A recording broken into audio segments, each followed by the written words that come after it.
Hello everyone, आप सबका welcome है निर्माण 2.0 प्रैक्टिस बैच के इस लेक्चर नंबर 3 में। और हम यहाँ पे आपका वेलकम करते हैं अगेन कंक्रीट टेक्नोलॉजी के इस लेक्चर में। इससे पहले हम लोगों ने ऑलरेडी 2 लेक्चर पढ़ा हुआ है और वहाँ पर हम लोगों ने कंक्रीट टेक्नोलॉजी के सीमेंट टॉपिक को डिस्कस किया था, जहाँ पर हमने काफ़ी डिटेल में सीमेंट क्या होता है, सीमेंट की प्रॉपर्टीज़ क्या होती हैं, सीमेंट की मैन्युफैक्चरिंग किस तरीके से की जाती है, उसके लिए क्या रॉ कंपोनेंट चाहिए, क्या रॉ मटेरियल्स चाहिए, ये सब हमने पढ़ा। उसके बाद नेक्स्ट लेक्चर में हमने जाना कि सीमेंट का हाइड्रेशन कैसे होता है, इस दौरान कौन कौन से प्रोडक्ट बनते हैं, उनका क्या रोल होता है, CSH जेल क्या होता है, बोक्स कंपाउंड क्या होते हैं, कितने तरह के होते हैं, क्या प्रॉपर्टीज़ होती है एंड कितनी वाटर की रिक्वायरमेंट होती है एक प्रॉपर हाइड्रेशन के लिए, ये सब हमने डिटेल में पढ़ा था। इसके अलावा हम लोगों ने flash set and fall set के बारे में भी इंफॉर्मेशन गैदर की थी और इन दोनों टॉपिक से रिलेटेड हम लोगों ने टोटल 25 क्वेश्चंस भी डिस्कस किए थे। उसी सीरीज को आगे बढ़ाते हुए आज हम लोग पढ़ेंगे टेस्टिंग ऑफ सीमेंट की and mechanical properties of cement के बारे में। यह चूंकि थोड़ा सा बड़ा टॉपिक है, इसीलिए इस टेस्टिंग ऑफ सीमेंट के टॉपिक को हम 2 लेक्चर में लेकर आएंगे।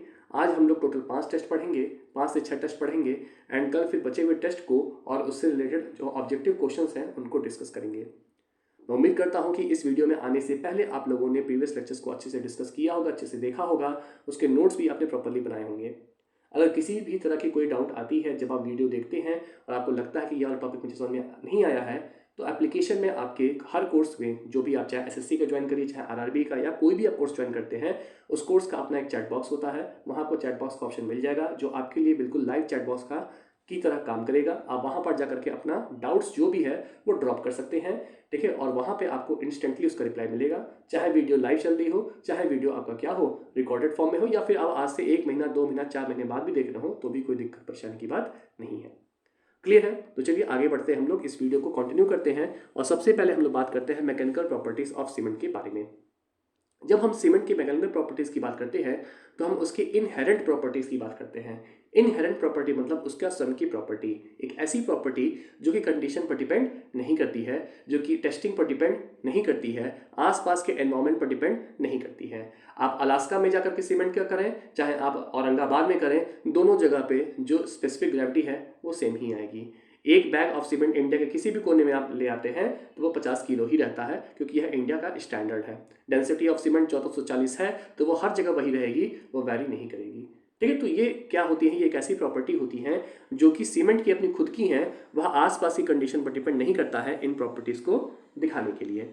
तो सबसे पहले हम बात करते हैं स्पेसिफिक ग्रेविटी ऑफ सीमेंट की, जो कि हमारा 3.15 होता है, ठीक है। यह एक इतना इंपॉर्टेंट क्वेश्चन है जो आसान होने के बावजूद भी 30 से 40 बार अभी तक एग्जाम में पूछा जा चुका है, इसलिए एकदम यह जबान पे आपके रटा होना चाहिए एंड जब भी आप शॉर्ट नोट्स बनाए तो इसको हाईलाइट जरूर कर लेना। तो स्पेसिफिक ग्रेविटी ऑफ सीमेंट कितनी होती है, तो यह 3.15 होती है। वही सेकंड पॉइंट है हमारा मास स्पेसिफिक ग्रेविटी ऑफ सीमेंट, जो कि 1.5 होता है। अब सवाल उठता है कि स्पेसिफिक ग्रेविटी ऑफ सीमेंट और मास स्पेसिफिक ग्रेविटी ऑफ सीमेंट में क्या डिफरेंस है। तो आप सॉइल पढ़े होंगे तो वहाँ पे आपने पढ़ा होगा स्पेसिफिक ग्रेविटी ऑफ सॉलिड, जिसको हम GS से रिप्रेजेंट करते थे, और ये होता है हमारा gamma S upon gamma W, यानी कि unit weight of solid upon unit weight of water. वही जब हम मास स्पेसिफिक ग्रेविटी की बात करते हैं तो इसको हम GM से रिप्रेजेंट करते हैं, और ये जो GM होता है यह होता है हमारा gamma T upon gamma W, यानी कि bulk unit weight of soil divided by bulk unit weight of water. और चूंकि हम यहाँ पे सॉइल की जगह सीमेंट की बात कर रहे हैं तो ये हो जाएगा bulk unit weight of cement divided by unit weight of water. तो यह दोनों के बीच का डिफरेंस होता है, और हमेशा जो GS की वैल्यू होती है वह GM से क्या होगी, ज़्यादा ही होती है। हमेशा GS की वैल्यू GM से ज़्यादा ही होती है। आप देख भी पा रहे हैं GS की वैल्यू 3.15 है, जबकि हमारा जो GM है वह आपका कितना है, 1.5 है। तो ये दोनों के बीच का बेसिक डिफरेंस है, ये आपको याद होना चाहिए। इसके अलावा अगर हम सीमेंट के बैग के वेट के बारे में बात करेंगे, वैसे हम लोग बोलते भले वेट है लेकिन एक्चुअली वो मास होता है, तो ये कहने का तरीका होता है, अंडरस्टूड है, ऑब्वियसली वेट हमेशा न्यूटन में नापा जाएगा, लेकिन सामान्य बोलचाल की भाषा में हम बोलते तो वेट है लेकिन हमारा मतलब मास से होता है, ठीक है। आप अगर जाते भी है तो आप क्या बोलते हो कि 1 किलो आलू दे दो, ठीक है, और वो कहता हाँ ठीक है हम वेट नाप रहे हैं, वो नहीं कहता मास नाप रहे हैं, ठीक है, वो अंडरस्टूड हो जाता है चीज़ें। तो weight of 1 bag of cement कितना होगा, तो 50 किलो होगा, और इसमें 200 ग्राम का टॉलरेंस होता है, यानी कि 200 ग्राम ज़्यादा 200 ग्राम कम भी होगा तो काम चल जाएगा, ठीक है। जैसे कि आपने 50 किलो तोला, 50 किलो 200 ग्राम हो गया, 50 किलो 100 ग्राम हो गया, 50 किलो 150 ग्राम हो गया, तो भी वो एक्सेप्टेबल है। या 49 किलो 800 ग्राम हो गया, 49 किलो 900 ग्राम हो गया, तो भी वो क्या है, एक्सेप्टेबल है। तो इस तरीके से आप इस चीज़ को समझ सकते हैं, क्योंकि ऐसा नहीं है कि हमेशा एकदम टू द पॉइंट 50 किलो ही तोलाएगा। ठीक है, मशीन है तो कभी कभी थोड़ा सा मटेरियल ज़्यादा गिर जाता है, कभी कभी थोड़ा सा कम गिर जाता है, तो ये गुंजाइश हमेशा बनी रहती है, तो इसलिए वहाँ पे हम टॉलरेंस का यूज़ करते हैं। सिमिलरली जब हम सीमेंट की डेंसिटी की बात करते हैं तो सीमेंट की डेंसिटी 1440 kg पर मीटर क्यूब होती है। अगेन हर बार एकदम एग्जैक्ट 1440 पाना संभव नहीं है, तो इसका भी रेंज होता है 1400 से 1500। इस रेंज के बीच में कहीं भी अगर आपका सीमेंट का डेंसिटी आता है तो चलेगा। जैसे आप पेट्रोल लेने जाते हैं तो वहाँ पे पेट्रोल क्या होता है, आप एक ही पेट्रोल टैंक पे रोज जाइए पेट्रोल डलवाने के, आप देखेंगे अलग अलग दिन में उस पेट्रोल की जो डेंसिटी वो अलग अलग मिलेगी, लेकिन वह एक प्रिस्क्राइब रेंज के अंदर होनी चाहिए। जैसे 760 से 790 के बीच में होनी चाहिए अगर आप पेट्रोल डलवाते हैं तो। ठीक है, तो इस रेंज में अगर आता तो कहते हैं कि पेट्रोल की क्वालिटी अच्छी है। अगर वो बहुत कम हो जाती है, मान लो 690, 680 या 710 हो जाता है, तो कहते हैं कि भाई पेट्रोल में पानी की मिलावट की गई है या किसी चीज़ की मिलावट की गई है, पेट्रोल हमारा सही नहीं है। तो कुछ वैसे ही सीमेंट की जो डेंसिटी होती है वो 1440 kg पर मीटर क्यूब होती है। ठीक है, रेंज की बात करेंगे तो 1400 से 1500 होती है। अगर वह इससे कम या इससे ज़्यादा हो गया है, इसका मतलब सीमेंट में सीमेंट के अलावा कुछ और भी मिलाया गया है। वो सैंड वगैरह भी हो सकता है, वह आपकी बजरी वगैरह भी हो सकती है, बजरी को पीस करके डाल दिया तो वहाँ पे, या कुछ और भी चीज़ें, हम एन नंबर ऑफ चीज़ें हैं इम्प्योरिटी के फॉर्म में वहाँ पे सीमेंट की जगह पे डाल दिया, मिक्स करके दे दिया, जिससे कि होता क्या है, जिससे कि होता यह है कि वहाँ पे उसका भार बढ़ जाता है। मटेरियल कम दिया, भार बढ़ा दिया, उसका प्रॉफिट हो गया। जैसे राशन की दुकानों पे क्या करते हैं, जब चावल और गेहूं लोग नपाने जाते हैं तो उसमें कंकड़ पत्थर भी रहता है। आप देखते होंगे कि जब घर आके कभी आपने अगर राशन की दुकान से मंगाया है तो वो कंकड़ बहुत मिलते हैं, या कंकड़ चावल से भारी होते हैं, जिसकी वजह से जब आप तौलवाते हैं तो 1 किलो की जगह आपको 900 ही ग्राम चावल मिला, 100 ग्राम पता चला कि कंकड़ पत्थर रहा, तो आपका नुकसान हो गया, उसका फायदा हो गया। तो ये सब जो हमारे इनहेरेंट प्रॉपर्टीज होती हैं कहीं ना कहीं हम लोग के मेजरमेंट में भी बहुत ज़्यादा हेल्प करती हैं। ठीक है, चलिए अब आते हैं हम लोग टेस्टिंग ऑफ सीमेंट पे। टेस्टिंग ऑफ सीमेंट क्यों किया जाता है, तो सीमेंट की प्रॉपर्टीज़ को पहचानने के लिए, सीमेंट की प्रॉपर्टीज़ का एनालिसिस करने के लिए, वह हमारे काम करने योग्य है कि नहीं, वह हमारे बिल्डिंग्स में प्रोजेक्ट्स में यूज़ करने लायक है कि नहीं, इन सब चीज़ों को जानने के लिए हम सीमेंट के ऊपर अलग अलग तरह की टेस्टिंग करते हैं। और जब वह सारे टेस्ट को पास कर जाता है तभी हम लोग कहते हैं कि भाई यह हमारा सीमेंट अच्छा है, ये सारे टेस्ट को पास कर गया है, हम इसका यूज़ कर सकते हैं अपने प्रोजेक्ट्स में। जब भी हम टेस्टिंग की बात करते हैं तो वहाँ पे हम 2 टेस्ट की बात करते हैं। एक हमारा होता है फील्ड टेस्ट, एक होता है हमारा लैब टेस्ट। ठीक है, फील्ड टेस्ट की अगर बात करेंगे तो फील्ड टेस्ट में हमारा जो मेनली होता है वो होता है हमारा फिजिकल टेस्ट।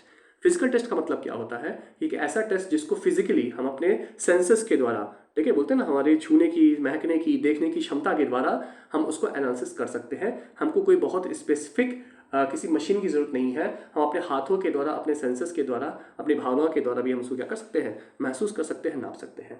जैसे अगर कलर वाइट है तो वाइट आप अपनी आंखों से देख सकते हैं, वो आपका फिजिकल टेस्टिंग है कि आप देख के बता दीजिए ये सफ़ेद रंग है। उसके लिए किसी मशीन की जरूरत थोड़ा है आपको, वहाँ पे आपके आंख ने काम किया। जैसे कि मान लीजिए खाना बन रहा है, आपको स्मेल आया, बोलो यार खाना बन रहा है, इसके लिए किसी मशीन की जरूरत थोड़े है, आपने स्मेल किया, ठीक है, फिजिकली उसको फील किया, तो इसलिए फिजिकल टेस्ट के अंदर आ गया। तो यहाँ पे टोटल हमारे ए से लेकर के एच तक अलग अलग तरह के फिजिकल टेस्ट हैं जिसके बारे में हमको जानना है, और हर किसी की अपनी एक इंपॉर्टेंस है। जैसे अगर हम बात करें कलर टेस्ट की, तो कलर टेस्ट क्या होता है, तो कलर टेस्ट का मतलब होता है कि एक तरीके से सीमेंट को देख करके उसका रंग पहचान रहे हैं। हर चीज़ की अपनी एक कैरेक्टरिस्टिक कलर होती है। जैसे आप टमाटर लेने जाते हैं तो कहते हैं कि ये टमाटर जो है तो लाल अच्छा होता है, ठीक है। अगर आपको एक हरा टमाटर दिखेगा तो आपका क्या कच्चा है, पहचानने का तरीका हो गया एक तरीके से, ठीक है। तो आप वहाँ पे गए और आपने देखा टमाटर कि यार टमाटर लाल है, इसका मतलब कि इसकी क्वालिटी अच्छी होगी, ठीक है। भले काट के अंदर सड़ा निकल जाए, बात अलग है, लेकिन आप ऊपर से देख के कह सकते हो कि हाँ इसकी क्वालिटी ठीक है, एक तरीके से आपने पहचान लिया। तो उसी तरीके से एक सीमेंट की अगर अच्छी क्वालिटी है तो वो आपको ग्रेश कलर का दिखेगा, ठीक है। उसमें थोड़ी सी हरे रंग की चमक भी होगी, लेकिन मेनली जो उसका कलर होगा वो क्या होगा, वो ग्रेश होगा और उसमें हरे रंग की हल्की सी चमक देखने को मिलेगी। दूसरा होता है एडल्ट्रेशन टेस्ट। एडल्ट्रेशन टेस्ट एक तरीके से आपका ग्राइंडिंग को दिखाने का तरीका होता है कि ग्राइंडिंग कितने अच्छे से की गई है। आप अगर चावल के आटे में, सॉरी, गेहूं के आटे में हाथ डालिए और आप मैदे को उठाइए तो आपको मैदा ज़्यादा स्मूथ फील होता है। क्यों? क्योंकि उसको ज़्यादा महीन पीसा गया है। कुछ उसी तरीके से जब आप सीमेंट में क्या करते हैं, जब आप सीमेंट की बोरी में हाथ डालते हैं और उसमें से आप मुट्ठी भर सीमेंट निकाल के अपने उंगली के बीच में दबाते हैं तो आपको सीमेंट बहुत ही सॉफ्ट फील होता है, बहुत ही स्मूथ फील होता है। क्यों? क्योंकि उसका 90 माइक्रोन तक उसकी ग्राइंडिंग की गई है, और जब इतना महीन किसी भी चीज़ को पीस दोगे तो वो मुलायम हो जाता है। तो बस कहने का मतलब यही है कि एक तरीके से ग्राइंडिंग आपने अच्छे से किया है या नहीं किया है, यह एडल्ट्रेशन टेस्ट के द्वारा हमको पता चलता है। तीसरा आता है प्रेजेंस ऑफ लंप। सीमेंट के अंदर लंप है या फिर नहीं, लंप नहीं होना चाहिए। और अगर आपके सीमेंट की बोरी में जो आपने सीमेंट लाया है उसमें अगर लंप्स प्रेजेंट हैं, इसका मतलब कि उसमें पहले थोड़ा बहुत सेटिंग हो चुका है एंड उसमें इम्प्योरिटीज़ प्रेजेंट हैं, इसकी क्वालिटी अच्छी नहीं है। तो कभी भी सीमेंट की बोरी में आपको जब सीमेंट आप लेके आए हैं उसमें बिल्कुल भी लंप्स नहीं होने चाहिए। फिर आता है फ्लोट टेस्ट। फ्लोट टेस्ट क्या होगा? तो अगर एक सीमेंट अच्छी क्वालिटी का है और उसको आप पानी से भरे हुए किसी बर्तन में डालते हैं तो वह क्या होगा, वह आसानी से नीचे तली में जाकर के बैठ जाता है, सिंक कर जाता है। अगर वह सिंक नहीं करता है और कुछ उसका पार्ट पानी में तैर रहा है अभी भी, इसका मतलब कि उसमें इम्प्योरिटीज़ है, जैसे कि सिल्ट। यानी कि एक अच्छा जो सीमेंट होता है वह पानी में डुबोने पर वह तैरता नहीं है, वह डूब जाता है। और जो तैरता है वह कौन होता है, वह इम्प्योरिटी होती है, जैसे कि हमारा सिल्ट हो गया, जैसे कि हमारा एल्कलीज हो गया, या बाकी अलग अलग तरह की इम्प्योरिटीज हो गई। तो फ्लोट टेस्ट एक बहुत ही क्विक तरीका होता है ये जानने का कि आपने जो सीमेंट लेके आए हैं उसमें मिलावट है या फिर नहीं है। आप सीधा उठा करके उसको क्या करते हैं, पानी में डाल देते हैं एक मुट्ठी लेकर के, और तुरंत आपको पता चल जाता है कि इसमें मिलावट की गई है या फिर नहीं की गई है। एक समझ लीजिए क्विक तरीका होता है ये काला बाजारी पकड़ने का। देन हमारा आता है temperature and pre hydration test. ये क्या है? तो इसमें क्या होता है कि जब आप सीमेंट की बोरी होती है उसके अंदर आप हाथ डालते हैं और आपको ठंडा अगर फील हो रहा है, इसका मतलब कि सीमेंट का प्री हाइड्रेशन नहीं हुआ है। ठीक है, तो टेम्परेचर क्या है, ठंडा है, यानी कि प्री हाइड्रेशन नहीं हुआ है। अब प्री हाइड्रेशन क्या होता है?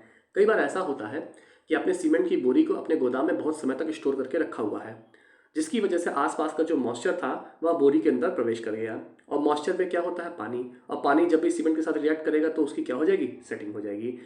ऐसा नहीं कि पूरा का पूरा सीमेंट सेट हो जाएगा, लेकिन उसका कुछ पार्ट सेट हो जाएगा। इसी को बोलते हैं प्री हाइड्रेशन। आपने अपनी तरफ से हाइड्रेशन के लिए पानी मिलाया नहीं, लेकिन उसने वातावरण से कुछ मॉइस्चर को क्या किया, एब्जॉर्ब करके कुछ अमाउंट में उसने हाइड्रेशन कंप्लीट कर लिया। ऐसे कंडीशन में कभी भी आपको सीमेंट ठंडा नहीं मिलेगा। क्यों? क्योंकि जब प्री हाइड्रेशन होगा तो प्री हाइड्रेशन होने के दौरान उसमें से हीट ऑफ हाइड्रेशन लिबरेट होगी, और हीट ऑफ हाइड्रेशन क्या है, एक्सोथर्मिक है, तो ऑब्वियसली वह आसपास के चीज़ों को भी थोड़ा बहुत गर्म कर देगी। तो अगर आपने सीमेंट की बोरी में हाथ डाला है और वो आपको हल्का फुल्का गर्म महसूस हो रहा है या फिर ठंडक नहीं लग रहा है, नॉर्मल लग रहा है, इसका मतलब कि उसमें प्री हाइड्रेशन हो चुका है। और अगर बोरी के अंदर हाथ डालने पर आपको ठंडक महसूस हो रही है, आपको एक ठंड का एहसास हो रहा है, इसका मतलब कि अभी उसमें प्री हाइड्रेशन नहीं हुआ है, जो स्टोरेज है वो बहुत लंबा नहीं था, ताज़ा सीमेंट है, अभी फ्रेश बना हुआ सीमेंट है, आप इसका यूज़ कर सकते हैं। देन आता है बाइंडिंग टेस्ट। बाइंडिंग टेस्ट क्या होता है कि सीमेंट पेस्ट का एक पतला सा स्लरी बनाते हैं, ठीक है, और उसको अपनी उंगली के बीच में आप फंसाते हैं, और उंगली के बीच में रखने पर आपको चिपचिपा सा महसूस होता है। ठीक है, और जब चिपचिपा सा, जैसे मान लीजिए कि फिंगर है, ठीक है, ये बहुत अच्छा ड्राइंग तो नहीं है, ठीक है, मान लीजिए फिंगर है, ठीक, और इस फिंगर के बीच में आपने क्या किया, सीमेंट पेस्ट की एक पतली सी क्या किया, एक पतली सी पेस्ट बना करके उंगली के बीच में रख दिया, और उसको आपने ऐसे दबाया। जब दबाया तो आपको चिपचिपा एहसास हुआ। ये चिपचिपा एहसास बताता है कि भाई सीमेंट की जो बाइंडिंग है वो क्या है, अच्छी है। देन आता है हमारा सेटिंग टेस्ट। सेटिंग टेस्ट में क्या होता है कि हम सीमेंट का एक थिक पेस्ट बनाते हैं। बाइंडिंग टेस्ट में थिन पेस्ट बनाते हैं, और सेटिंग टेस्ट में हम थिक पेस्ट बनाते हैं। तो हम एक थिक पेस्ट बनाते हैं और उसको फिर हम क्या करते हैं, हम पानी के अंदर 24 घंटे के लिए डाल देते हैं। 24 घंटे के बाद निकालने पर अगर उसके सरफेस पे क्रैक नहीं पड़ा है, इसका मतलब कि उसकी सेटिंग अच्छे से हुई है, इस सीमेंट की क्वालिटी क्या है, अच्छी है। ठीक है, और लास्ट हमारा आता है date of packing. Date of packing ये बताता है कि भाई आपके सीमेंट को कितने समय से स्टोर किया गया है। अगर मान लीजिए कि अप्रैल का सीमेंट बन के आया है और आप उसका यूज़ नवंबर में कर रहे हैं, तो ये अच्छा नहीं माना जाएगा। क्यों? क्योंकि लगभग 6 महीने से ज़्यादा सीमेंट आपका स्टोर था, इस दौरान बहुत चांस है कि उसका प्री हाइड्रेशन हो गया हो। ठीक है, इसीलिए सीमेंट की क्वालिटी अच्छी बनी रहे तो यह आपका ISI के द्वारा भी एक कोड जारी किया गया है कि भाई आप 90 दिन से ज़्यादा स्टोर जो भी सीमेंट है उसका प्रयोग नहीं करेंगे। मैन्युफैक्चरिंग होने के 90 दिन के अंदर सीमेंट का प्रयोग हो जाना चाहिए, क्योंकि जैसे जैसे सीमेंट का एज बढ़ता जाता है, प्री हाइड्रेशन की वजह से उसकी स्ट्रेंथ क्या होती है, कम होती जाती है। ठीक है, तो बहुत सिंपल सी चीज़ें हैं। मैंने कोशिश किया है कि उसको जितना समराइज करके आपके सामने रखने का कि आपका थ्योरी भी कंप्लीट कवर हो जाए और हमारा प्रैक्टिस बैच का मतलब भी बना रहे। ठीक है, चलिए इसके बाद हमारा आता है, एक तो फील्ड टेस्ट में हमारा आ गया फिजिकल टेस्ट, एक हमारा आता है स्ट्रेंथ टेस्ट। अगेन यह भी किस लिए किया जाता है कि सीमेंट का आपने लंबे समय से स्टोरेज किया हुआ है, अब स्टोरेज की वजह से प्री हाइड्रेशन हुआ और प्री हाइड्रेशन की वजह से कहीं सीमेंट की क्वालिटी खराब तो नहीं हो गई, इस चीज़ को पता करने के लिए हम क्या करते हैं, हम स्ट्रेंथ टेस्ट करते हैं। यह क्यूब टेस्ट नहीं है वो वाला जो कि हम कंप्रेसिव स्ट्रेंथ टेस्ट करते थे, यह बस सीमेंट के स्टोरेज की वजह से स्ट्रेंथ का लॉस तो नहीं होगा, यह पहचानने का टेस्ट होता है, जो कि आपका पहले ही कर लिया जाता है। जब सीमेंट का प्रोजेक्ट में प्रयोग करना है उससे पहले प्रयोग कर लेते हैं, यह चीज़ पता करने के लिए कि जो हम सीमेंट का सैंपल लेकर के जा रहे हैं वह सही है या नहीं। जैसे मान लीजिए कि आपका कोई प्रोजेक्ट है और 10,000 बोरी सीमेंट की आवश्यकता है। अब 10,000 बोरी सीमेंट खरीद के आप लेते जाओगे और उसके बाद पता चलेगा यार ये सीमेंट तो 6 महीना पुराना है, इसकी स्ट्रेंथ तो कम हो गई है 40%, तो आपको अच्छा लगेगा क्या? नहीं लगेगा। उसमें आपने लाखों रुपए लगा दिए हैं। इसीलिए जहाँ से आप सीमेंट, जब भी बहुत बड़ा प्रोजेक्ट होता है और वहाँ पे कई 100 बोरी, कई 1000 बोरी सीमेंट की आवश्यकता होती है, कई जगह पे तो लाखों बोरी सीमेंट की आवश्यकता होती है, तो वहाँ पे हम लोग क्या करते हैं, जिस गोदाम से हमको सीमेंट ले आना है, हम पहले वहाँ जाते हैं और वहाँ पर जा करके हम उसकी बोरी से सैंपल लेते हैं और उस सैंपल में वो सारे फिजिकल टेस्ट करते हैं और यह स्ट्रेंथ टेस्ट करते हैं। स्ट्रेंथ टेस्ट करने के लिए हम एक सैंपल बनाते हैं जिसका साइज़ 25 बाई 25 बाई 200 का होता है और इसको सैंपल को बना करके हम पानी के अंदर 7 दिनों के लिए रख देते हैं। 7 दिन बाद हम इसको निकालते हैं और उसके ऊपर पॉइंट टोल लगाते हैं 340 न्यूटन यानी कि 34 किलोग्राम का। अगर सैंपल टूट जाता है तो हमारे सीमेंट का जो स्ट्रेंथ है वो अच्छा नहीं है, वो काफ़ी लंबे समय से स्टोर करके रखा गया है, उसको रिजेक्ट कर देना चाहिए। और अगर क्रैक नहीं पैदा हो रहा है, वह लोड की वजह से वह सैंपल नहीं टूट रहा है, इसका मतलब कि हमारा जो सीमेंट है वो अच्छी क्वालिटी का है, उसका स्टोरेज बहुत लंबे समय से नहीं हुआ है, वह अभी एक फ्रेश सीमेंट है, आप उसका यूज़ आसानी से कर सकते हैं। तो ये दो हमारे होते हैं कौन से, ये दोनों हमारे फिजिकल टेस्ट के अंदर में आते हैं, सॉरी फील्ड टेस्ट के अंदर में आते हैं। एक हमारा फिजिकल टेस्ट और एक हमारा यहाँ पे स्ट्रेंथ टेस्ट। इसके बाद हम थोड़ा डिटेल में चलते हैं जो कि है हमारा लेबोरेटरी टेस्ट। लेबोरेटरी टेस्ट जो होता है वो बेसिकली हमारा IS 4031 में मेंशन किया गया है और उसके अलग अलग पार्ट में अलग अलग तरह के टेस्ट का यहाँ पे एक्सप्लेनेशन है। ठीक है, जैसे अगर हम यहाँ बात करें तो फाइनेस्ट टेस्ट जो ड्राई सीविंग की होती है वह आपके IS 4031 पार्ट 1 में है, वही जो वेट सीविंग की होती है वो IS 4031 पार्ट 15 में है। फाइनेस्ट टेस्ट जो आपका Nurse and Blaine air permeability test होता है वह आपका IS 4031 पार्ट 2 में है। साउंडनेस टेस्ट जिसमें ली चैटलेट्स और ऑटोक्लेव दोनों मेथड आते हैं वो पार्ट 3 में है। नॉर्मल कंसिस्टेंसी टेस्ट पार्ट 4 में है। Initial and final setting time test part 5 में है। कंप्रेसिव स्ट्रेंथ टेस्ट पार्ट 6 में है। इसके बाद आपका आता है compressive strength test for the masonry cement, जो मैसनरी कंस्ट्रक्शन में सीमेंट यूज करते हैं उसके लिए जो कंप्रेसिव स्ट्रेंथ टेस्ट है वो पार्ट 7 में है। Heat of hydration test part 9 में है। ड्राइंग श्रिंकेज टेस्ट की आपका जो सीमेंट है उसमें श्रिंकेज कितना हो रहा है, ठीक है, यह चेक करने के लिए जो टेस्ट है वो पार्ट 10 में है। डेंसिटी टेस्ट जिसको हम स्पेसिफिक ग्रेविटी टेस्ट भी कहते हैं, जो ली चैटले फ्लास्क से किया जाता है, वो आपका पार्ट 11 में है। Water retentivity of masonry cement, एक तरीके से उसका इम्परमेबिलिटी चेक करने का तरीका होता है, तो वह पार्ट 13 में है। फॉल्स सेल टेस्ट, जो फॉल्स सेट टेस्ट आपको बताया होगा, फॉल्स सेटिंग आपका जिप्सम की वजह से होता है, सिखाया आपको पार्ट आई थिंक पार्ट 2 में, हाँ लेक्चर 2 में सिखाया आपको। तो फॉल्स सेट टेस्ट आपका पार्ट 14 में है। वेट सीविंग आपको बता ही दिया पार्ट 15 में है। और टेंसाइल स्ट्रेंथ टेस्ट आपका IS कोड में नहीं है, यह आपका ASTM में है, American strength and testing machine जो आपका है उसके कोडल इन्फॉर्मेशन आपको देखने को मिलेगा। तो एक ही जगह पे इसको लिस्ट कर दिया है ताकि IS कोड की जो भी चीज़ें आपको याद रहें। कई बार एग्जाम में डिटेल में जाने के बजाय वह मेथड का सीधे आपका IS कोड ही पूछ देते हैं, एंड पिछले 2 साल में यह काफ़ी ट्रेंड में आ गया है। ठीक है, तो चलिए आगे बढ़ते हैं, 1 बाय 1 इस पर थोड़ा डिटेल में चलते हैं। और सबसे पहले हम बात करेंगे फाइनेस टेस्ट के बारे में। फाइनेस यानी कि महीनता, सीमेंट को कितने अच्छे से कितने महीन तरीके से पीसा गया है, यह फाइनेस टेस्ट के द्वारा पता चलता है। आपको याद होगा कि जब हमने मैन्युफैक्चरिंग ऑफ सीमेंट पढ़ा था तो मैंने आपको वहाँ बताया था कि मैन्युफैक्चरिंग करने के दौरान हम 90 माइक्रॉन, जो फाइनल बैग पैक किया जाता है वह 90 माइक्रॉन के साइज में ग्राइंडिंग करने के बाद पैक किया जाता है। यानी कि हम कह सकते हैं कि जो हमारा सीमेंट होता है उसका साइज 90 माइक्रॉन होता है। अब फाइनेस टेस्ट क्यों किया जाता है, क्योंकि फाइनेस ज़्यादा हो गया तो उससे कुछ और इफेक्ट मिलता है, फाइनेस कम हो गया तो उससे कुछ और इफेक्ट होता है। बेसिकली अगर हम फाइनेस की बात करें तो यह हमारे इन चीज़ों को अफेक्ट करता है, जैसे rate of hydration, rate of evolution of heat, rate of gain of strength, rate of alkali aggregate reaction, rate of setting, rate of pre hydration. मतलब कि अगर आप फाइनेस को इंक्रीज करेंगे तो यह सारे के सारे प्रॉपर्टीज इंक्रीज हो जाएंगे, और अगर आप फाइनेस को डिक्रीज करेंगे तो ये सारे के सारे प्रॉपर्टीज डिक्रीज हो जाएंगे। ठीक है, ध्यान रखने वाली बात यह है कि फाइनेस को इंक्रीज करना केवल उसके रेट को इंक्रीज करता है, उसके फाइनल वैल्यू को कोई भी अफेक्ट नहीं डालता है। जैसे एग्जांपल के तौर पे हम केवल हाइड्रेशन की बात कर लें तो अगर मैं फाइनेस को इंक्रीज कर देता हूँ, यानी कि जितना पीसना चाहिए मैं उससे ज़्यादा पीस देता हूँ, 90 माइक्रॉन की जगह मैं 60 माइक्रॉन के साइज पे सीमेंट को पीस देता हूँ, तो हाइड्रेशन फास्ट हो जाएगा। लेकिन हाइड्रेशन होगा उतना ही जितना उसको होना है। मतलब कि जो काम 28 दिन में होना था वो आपका मान लो कि 14 दिन में हो जाएगा या 20 दिन में हो जाएगा। ठीक है। लेकिन अगर स्ट्रेंथ आपकी मतलब कि हाइड्रेशन में हीट आपका अगर मान लीजिए 33 किलो जूल निकलना था, तो अभी भी वो 33 किलो जूल ही निकलेगा। हाँ, बस जल्दी निकल जाएगा। ठीक है, मतलब कि अल्टीमेटली जो फाइनल वैल्यू है वो रहेगी उतनी ही, बस वहां तक पहुंचने का जो टाइम है वो क्या हो जाएगा, वो कम हो जाएगा। रेट का मतलब क्या होता है कि टाइम कम हो जाएगा। ठीक है, जैसे rate of gain of strength है। ठीक है, अब rate of gain of strength की बात करें तो अगर मान लीजिए कि M20 का हमने सैंपल बनाया तो मिलेगा हमको स्ट्रेंथ M20 का ही, मतलब 20 न्यूटन पर mm स्क्वायर का ही मिलेगा। बस जहां पे स्ट्रेंथ हमको 28 दिन में मिली थी वहां पे हमको 20 दिन में, 14 दिन में या 12 दिन में मिल जाएगी। कहने का मतलब ये है कि फाइनेस को इंक्रीज करने पर रेट तो इंक्रीज हो जाता है, लेकिन उसके फाइनल वैल्यू पे कोई भी चेंजेस नहीं आते हैं। अब ऐसा होता क्यों है? क्योंकि जब आप फाइनेस को इंक्रीज करते हैं तो पार्टिकल छोटे हो जाते हैं, एंड पार्टिकल छोटे होने की वजह से जो स्पेसिफिक सरफेस एरिया है वो क्या होता है, वह इंक्रीज हो जाता है। और स्पेसिफिक सरफेस एरिया के इंक्रीज होने पे केमिकल रिएक्टिविटी बढ़ जाती है, किसी भी चीज़ के रिएक्ट करने की जो क्षमता होती है वो बढ़ जाती है। तो आप इसको ऐसे याद रखना कि पार्टिकल जितना ज़्यादा महीन होगा वह उतना फास्ट रिएक्ट करेगा, जो आपका पार्टिकल जितना बड़ा होगा वह उतना धीमे रिएक्ट करेगा। क्यों? क्योंकि पार्टिकल जितना महीन होगा उसका स्पेसिफिक सरफेस एरिया उतना ज़्यादा होगा, एंड पार्टिकल जितना बड़ा होगा उसका स्पेसिफिक सरफेस एरिया उतना ही कम होगा।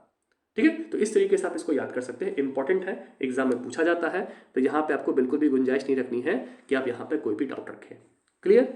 चलिए, अब जब भी हम फाइनेंस की बात करते हैं तो हम टोटल 3 मेथड की बात करते हैं, जिसमें से 2 मेथड हमारा IAS कोड में है, तो मेनली हमको पढ़ना यही 2 है। पहला है हमारा सीव एनालिसिस टेस्ट। सीव एनालिसिस टेस्ट आपने जरूर किया होगा, आपने एग्रीगेट में भी किया होगा, आपने हाईवे में भी किया होगा, और सीमेंट के लिए भी हम सीव एनालिसिस टेस्ट करते हैं, जिसका ऑपरेटर्स आपके सामने है। यह आपका सीव का कवर है जिसको हम लिड बोलते हैं, कनस्तर भी कह सकते हैं आप इसको। ये उसका पैन है जिसमें हम सीविंग करेंगे। यह वेट बैलेंस है, एक तरीके से तराजू का इलेक्ट्रॉनिक वर्जन है, जो कि आपको बताने में हेल्प करता है कि आपने जो सीमेंट सैंपल लिया है उसका मास कितना है या उसका वेट कितना है। और यह वह सेविंग मशीन है जिसके अंदर आप सीव को डाल करके शेक करते हैं। आप चाहो तो हाथ से भी शेक कर सकते हो, लेकिन आप थक जाओगे क्योंकि 15 मिनट तक शेकिंग करनी होती है। अब 15 मिनट तक कैसे आप शेक करोगे, थक जाओगे। इसलिए वहाँ पे एक इलेक्ट्रॉनिक मशीन रखी होती है, उसमें आप सीव को एडजस्ट करिए और वो अपने आप हिलेगा, और हिलेगा तो सीविंग अपने आप हो जाएगी, ऑटोमेटिक हो जाएगी। तो इस टेस्ट के दौरान हम जो सीमेंट का सैंपल लेते हैं वो 100 ग्राम होता है। जो सीव का साइज़ लेते हैं वो 9 नंबर की सीव होती है, मतलब कि उसका साइज़ 90 माइक्रोन का होता है, और सीविंग टोटल 15 मिनट तक की जाती है। 15 मिनट के बाद देखा जाता है कि सीव के ऊपर कितना सीमेंट बचा हुआ है, और जो सीमेंट बचा हुआ है उसी को हम रेसिडिव कहते हैं। तो जो रेसिडिव की मैक्सिमम वैल्यू होती है या लिमिटिंग वैल्यू होती है वह OPC के लिए हमेशा 10% से कम होनी चाहिए या 10% तक होनी चाहिए। वहीं RHC और PPC के लिए यह वैल्यू 5% या उससे भी कम होनी चाहिए। तो सीव एनालिसिस टेस्ट एक काफ़ी इजी टेस्ट होता है। कॉलेज वगैरह में तो खास तौर पर यही टेस्ट कराया जाता है ताकि बच्चों को क्या हो, एक तो समझ में भी आ जाए चीज़ें, और इनमें जो मशीन इन्वॉल्व है वो आसानी से टूटती भी नहीं है। दोनों चीज़ों का ध्यान रखा जाता है। ठीक है, तो यहाँ पे जो सीमेंट सैंपल है हम 100 ग्राम लेते हैं, सीव यहाँ पे 90 माइक्रोन लेते हैं। लिमिटिंग वैल्यू जरूर याद रखना, एग्जाम में सीधा क्वेश्चन यहाँ से पूछा जाता है, तो आपके लिए बहुत ही इंपॉर्टेंट हो जाता है ये। बढ़िया। तो सीव एनालिसिस टेस्ट एक सिंपल एंड रिलेटिवली थोड़ा कम एक्यूरेट टेस्ट होता है, लेकिन फिर भी इसका यूज़ करते हैं। खास तौर पे कॉलेज वगैरह में तो इसका यूज़ किया ही जाता है, फील्ड में भी इसका काफ़ी यूज़ करते हैं। लेकिन ज़्यादा एक्यूरेट टेस्ट जो होता है वह होता है हमारा air permeability test. Air permeability test को हम Nurse and Blaine air permeability operators के द्वारा परफॉर्म करते हैं, जो कि आपके सामने है।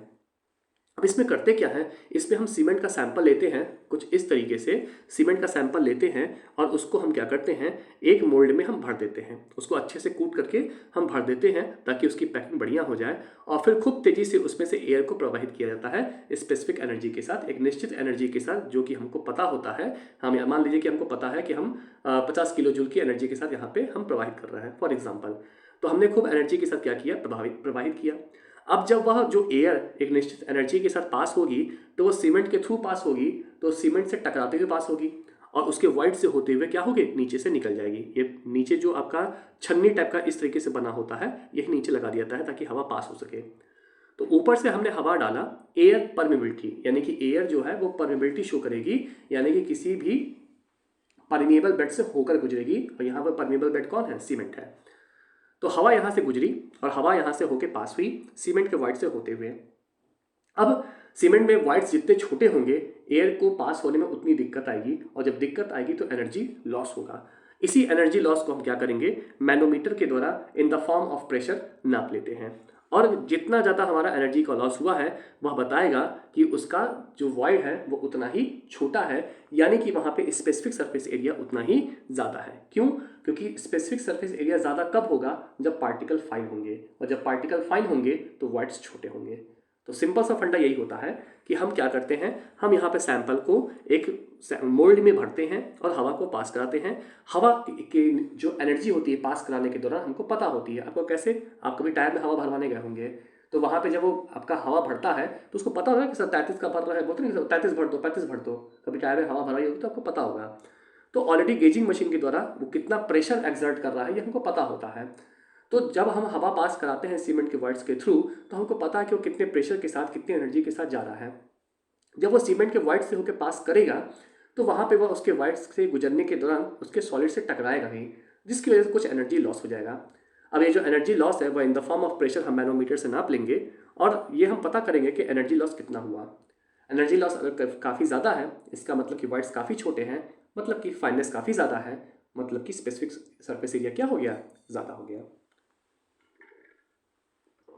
तो ये तरीका होता है एयर की हेल्प से स्पेसिफिक सरफेस एरिया निकालने का और स्पेसिफिक सरफेस एरिया की हेल्प से फाइननेस को एक्सप्लेन करने का। स्पेसिफिक सरफेस एरिया क्या होता है, तो surface area divided by mass को हम क्या बोलते हैं, स्पेसिफिक सरफेस एरिया बोलते हैं। फाइन पार्टिकल के लिए यह ज़्यादा होता है, कोर्स पार्टिकल के लिए यह कम होता है। एयर परमिबिलिटी टेस्ट और सीव एनालिसिस के अलावा एक और मेथड होता है जिसको बोलते हैं वैगनर्स टर्बिडिटी मेथड। इसका भी यूज़ किया जाता है सीमेंट के फाइनेंस को फाइंड आउट करने के लिए, लेकिन हमारा आईएएस कोड में यह जिक्र नहीं है और यह उतना इंपॉर्टेंट भी नहीं माना जाता है, इसलिए यह इंडिया में कम पॉपुलर है। बाहर के देशों में इसका काफ़ी यूज़ करते हैं, लेकिन इंडिया में क्या है, ये कम पॉपुलर है। अब स्पेसिफिक सरफेस एरिया के आधार पे हम लोग सीमेंट का क्लासिफिकेशन भी करते हैं, या कह सकते हैं कि हम अलग अलग सीमेंट के स्पेसिफिक सरफेस एरिया को भी हम जानते हैं, जो कि सेंटीमीटर स्क्वायर पर ग्राम में रिप्रेजेंट किया गया है। ओपीसी की बात किया जाए, ordinary Portland cement 43, 33 and 53 5 grade होते हैं, 33, 43, 53, 43S, 53S। यहाँ पे S दिखाता है स्लीपर को यानी कि ओपीसी 43 का वह रूप जो कि स्लीपर बनाने के लिए यूज़ किया गया है, या ओपीसी 53 का वह रूप जो स्लीपर बनाने के लिए यूज़ किया गया है। तो जो ओपीसी है बेसिक वाले 33, 43 और 53 वाले, उनका जो स्पेसिफिक सरफेस एरिया उसको हम शॉर्ट फॉर्म में SSA कहते हैं, 2250 होता है। वहीं 43S और 53S के लिए 3700 होता है।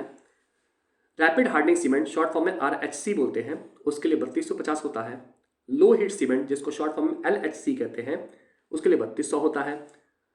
पोज़लाना पोर्टलैंड सीमेंट उसके लिए 3000 होता है। हाई एरेना सीमेंट जिसको शॉर्ट फॉर्म में HAC कहते हैं, उसके लिए 2250 होता है। और सुपर सल्फेटेड सीमेंट के लिए यह 4000 होता है। तो ये पूरा रेंज है जिसको आपको याद रखना है, बहुत इंपॉर्टेंट वैल्यूज़ है ये, और एग्जाम में लगातार पूछी जाती हैं तो काफ़ी इंपॉर्टेंट हो जाती हैं। यहाँ पे एक और चीज़ पूछता है कि मान लीजिए 4 सीमेंट की वैल्यू दे देगा या 4 सीमेंट का नाम दे देगा और पूछेगा कि बताओ इनमें से किसका स्पेसिफिक सरफेस एरिया सबसे कम है या सबसे ज़्यादा है। तो याद रखना इन सारे डेटा में हाईएस्ट जो स्पेसिफिक सरफेस एरिया है वह SSC यानी कि सुपर सल्फेटेड सीमेंट का है, और लोवेस्ट की बात करें तो 2250 आपका OPC का है और 2250 आपका HAC का है। क्लियर है। एक सवाल आता है, इंटरव्यू में पूछा जाता है, तो जो लोग तैयारी करते हैं UPPSC A जैसे एग्जाम्स की या RPSC की या लेक्चरर की, उनके लिए बहुत इंपॉर्टेंट रहता है। या बार्क वगैरह में आप जाते हैं डिप्लोमा करके तो वहाँ पे भी इंटरव्यूज़ होते हैं कि लो हीट सीमेंट का जो स्पेसिफिक सरफेस एरिया है वो 3200 है, जबकि OPC का 2250 है। जब मैं केवल OPC बोलूँ तो मतलब 33, 43 और 53 की बात कर रहा हूँ। तो लो हीट सीमेंट का 3200 है जबकि OPC का 2250 है, तो स्पेसिफिक सरफेस एरिया तो लो हीट सीमेंट का ज़्यादा हो गया। इसका मतलब फाइननेस लो हीट सीमेंट की ज़्यादा है OPC की तुलना में। फिर भी लो हीट सीमेंट से हीट कम निकलता है, उसकी सेटिंग स्लो क्यों होती है? क्योंकि लॉजिकली अगर हम बात करें तो अगर स्पेसिफिक सरफेस एरिया ज़्यादा है तो उसकी फाइननेस ज़्यादा है, फाइननेस ज़्यादा है, स्पेसिफिक सरफेस एरिया ज़्यादा है तो उसकी रिएक्टिविटी ज़्यादा होगी, रेट ऑफ हाइड्रेशन फास्ट होगा, हीट ऑफ हाइड्रेशन ज़्यादा निकलेगा।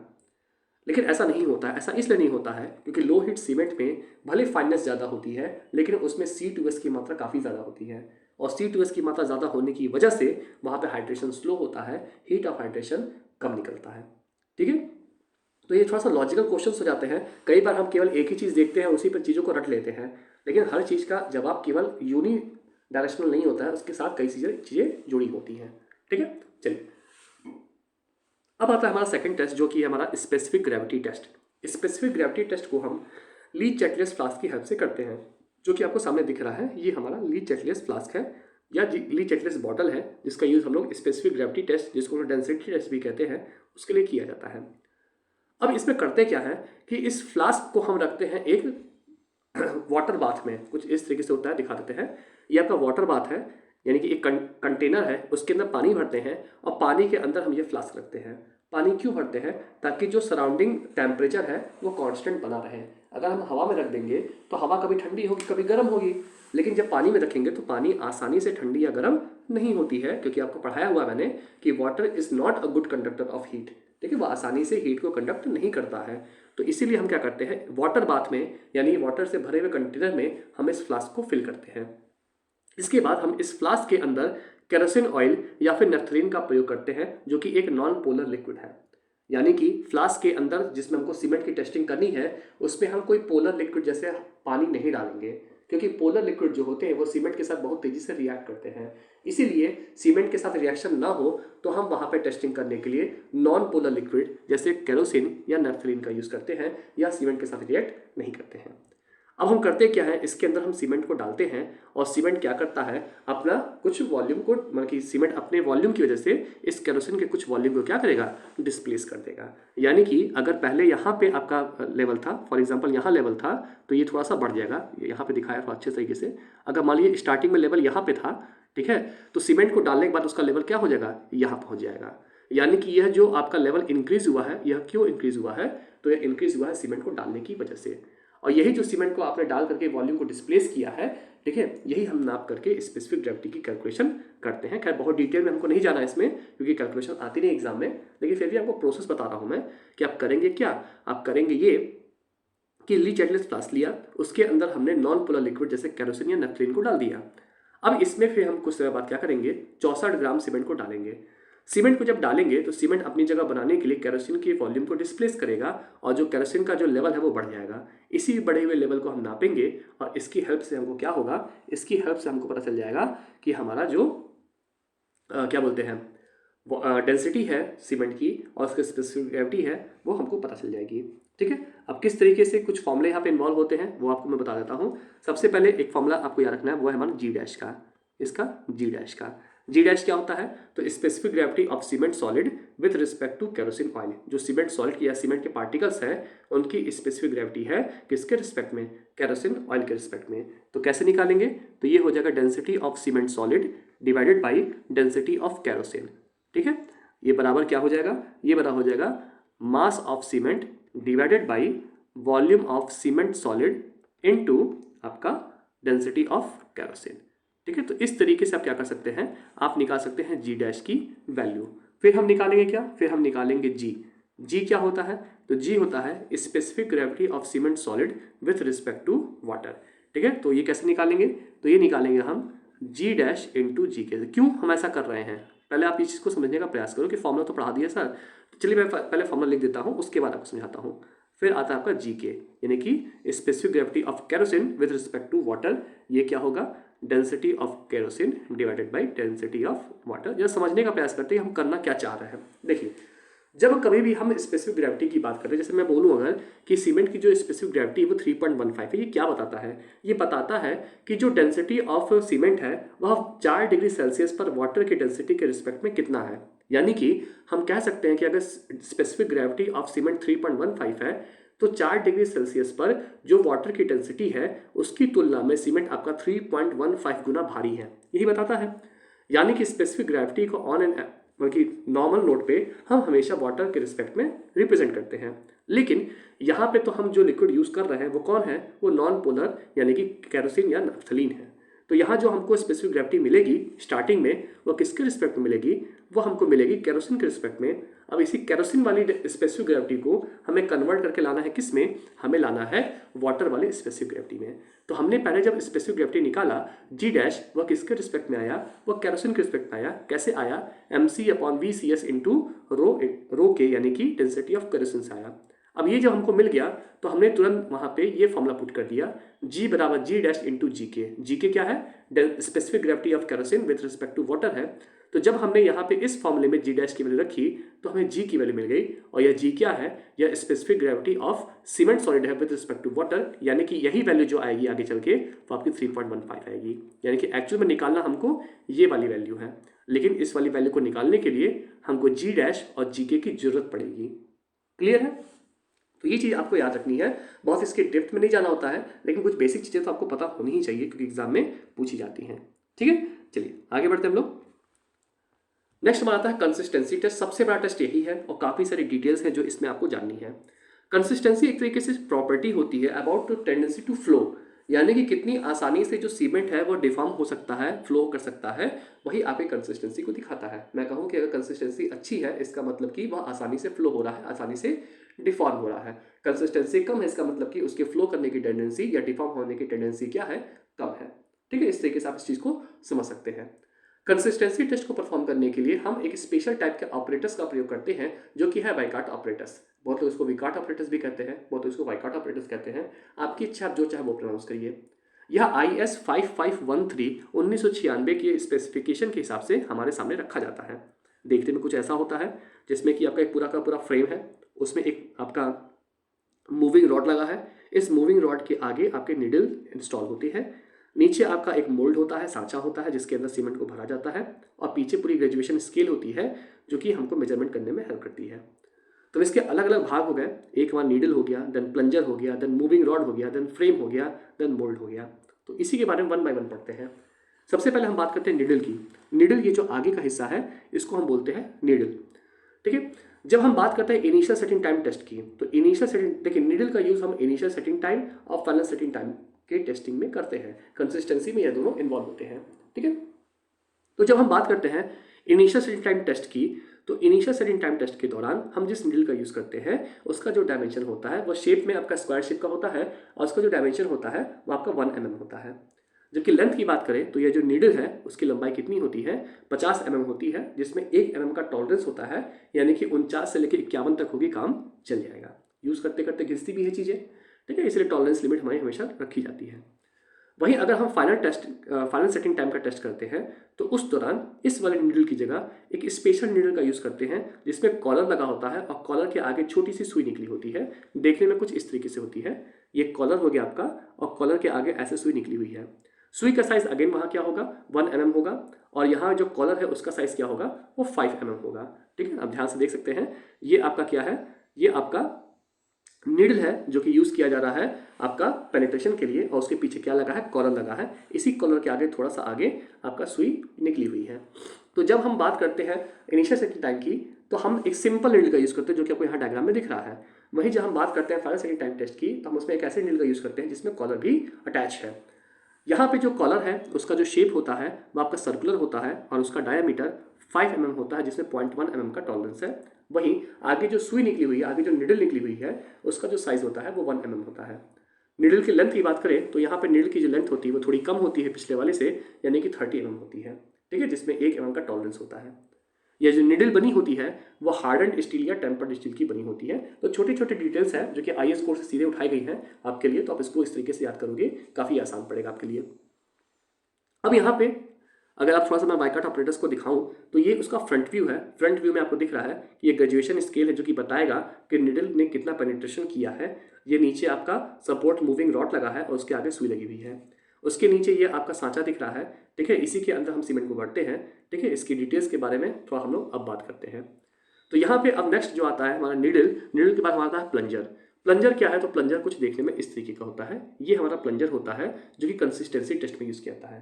प्लंजर का प्रयोग हम लोग कंसिस्टेंसी टेस्ट में करते हैं। स्क्वायर नीडल का यूज़ हम लोग करते हैं इनिशियल सेटिंग टाइम टेस्ट में, और स्क्वायर नीडल विथ कॉलर का यूज़ हम लोग करते हैं फाइनल सेटिंग टाइम टेस्ट में। ठीक है, तो सबका अपना अपना इंपॉर्टेंस है, इसलिए आपको हर चीज़ अलग से याद करनी पड़ेगी। तो जब हम यहाँ बात करते हैं प्लंजर की, तो प्लंजर का यूज़ हम लोग करते हैं कंसिस्टेंसी टेस्ट में, और इसका डायमीटर होता है 10 mm, जिसमें 0.5 mm का टॉलरेंस होता है, यानी कि 9.5 से 10.5 तक का साइज चलेगा यहाँ पर। यह ब्रास का बना होता है और इसकी लंबाई 50 mm होती है, जिसमें 1 mm का टॉलरेंस होता है, यानी कि 49 mm से लेकर के 51 mm तक की लंबाई चलेगी, और शेप में यह सर्कुलर होता है। तो आप देखेंगे तो यह जो आपका भले रेक्टेंगुलर दिख रहा है लेकिन ऊपर से देखोगे तो इसका क्रॉस सेक्शन कैसा है, सर्कुलर है, लंबाई 50 है और डायमीटर कितना है, 10 mm है। नेक्स्ट आता है हमारा मोल्ड। मोल्ड जो होता है वह आपका कोनिकल शेप का होता है। बहुत सारी जगह पे, जैसे मेरे खुद के कॉलेज में जब मैंने टेस्ट किया था तो वहाँ पे कोनिकल शेप का मोल्ड नहीं था, वहाँ पे आपका सर्कुलर शेप का मोल्ड था, यानी कि कुछ इस तरीके का था। ठीक है, कुछ ये आपका कोनिकल नहीं है, ये आपका क्या है, सिलेंडर की तरह है जिसका ऊपर का क्रॉस सेक्शन क्या है, सर्कुलर है। तो मेरे कॉलेज में भी ऐसा था। ठीक है, लेकिन IS कोड में क्या है, कोनिकल शेप का जिक्र किया गया है, तो वहाँ पे कोनिकल शेप की जब बात करेंगे तो वो कुछ ऐसा हो जाएगा, कुछ इस तरीके का शेप हो जाएगा आपको जो यहाँ डायग्राम में दिख रहा है, जिसमें जो ऊपर का साइज है वो इंटरनल साइज की अगर हम बात करें, जो ऊपर का साइज है इंटरनल डायमीटर वो आपका 70 mm होगा। ये वाला जो साइज है यहाँ से यहाँ तक, यहाँ से लेके यहाँ तक 70 mm होगा, और जबकि यहाँ से लेके यहाँ तक जो नीचे का साइज है वो 80 mm होगा। तो यहाँ जो डायग्राम में दिखाया है ना वो नीचे का दिखाया है, वो ऊपर का नहीं दिखाया, भले लिखा ऊपर है लेकिन है वो नीचे का।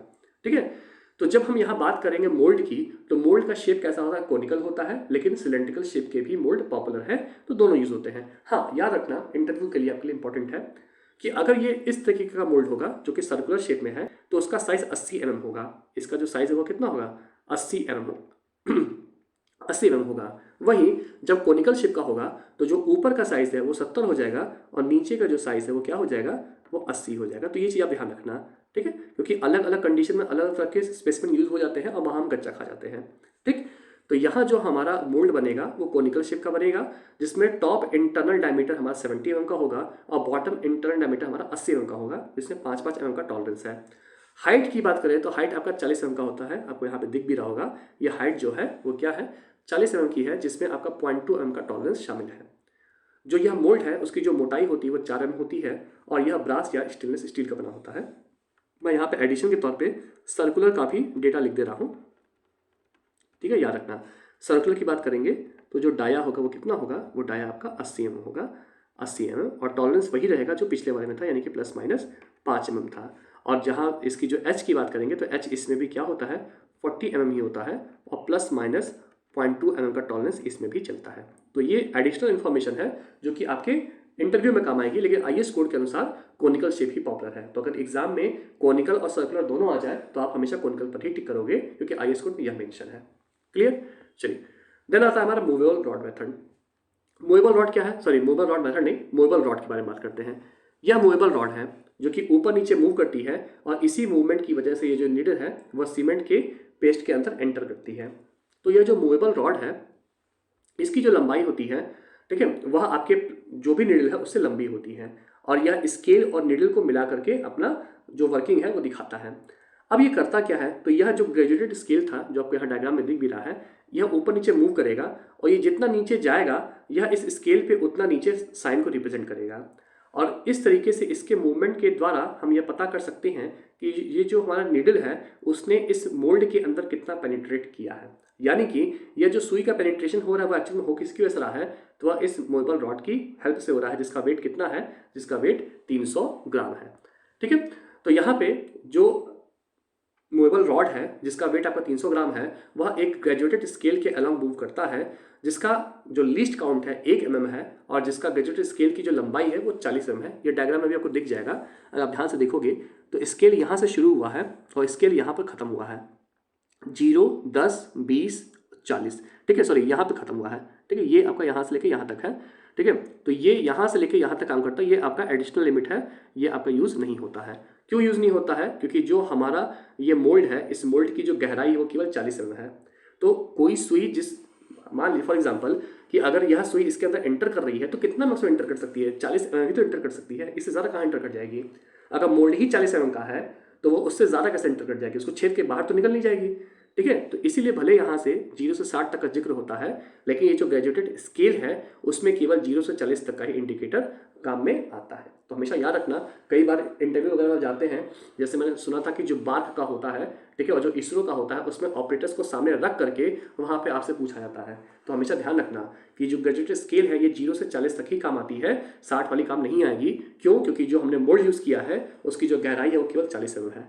ठीक है, चलिए आगे बढ़ते हैं। गेजिंग टाइम क्या होता है, गेजिंग टाइम बहुत इंपॉर्टेंट है, इंटरव्यू का बहुत फेवरेट टॉपिक है ये।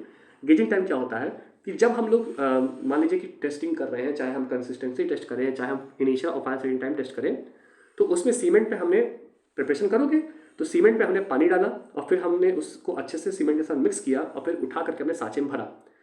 तो सीमेंट में पानी डालने और उसे फिर अच्छे से मिक्स करके उसे ले जा करके हमें भरने में, जो सांचा से भरने में समय लगता है, ठीक है।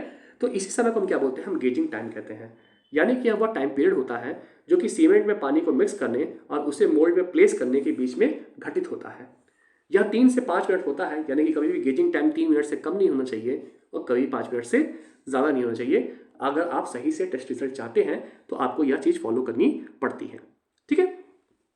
चलिए आगे बढ़ते हैं। अब आते हैं हम लोग, हमने सारा ऑपरेटर्स पढ़ लिया, सारी इंपॉर्टेंट चीज़ें पढ़ ली। अब हम लोग टेस्ट को परफॉर्म करते हैं। जब हम कंसिस्टेंसी टेस्ट पढ़ते हैं तो उसमें टोटल 3 टेस्ट पढ़ते हैं। एक तो कंसिस्टेंसी टेस्ट है, एक इनिशियल सेटिंग टाइम टेस्ट है और एक फाइनल सेटिंग टाइम टेस्ट है।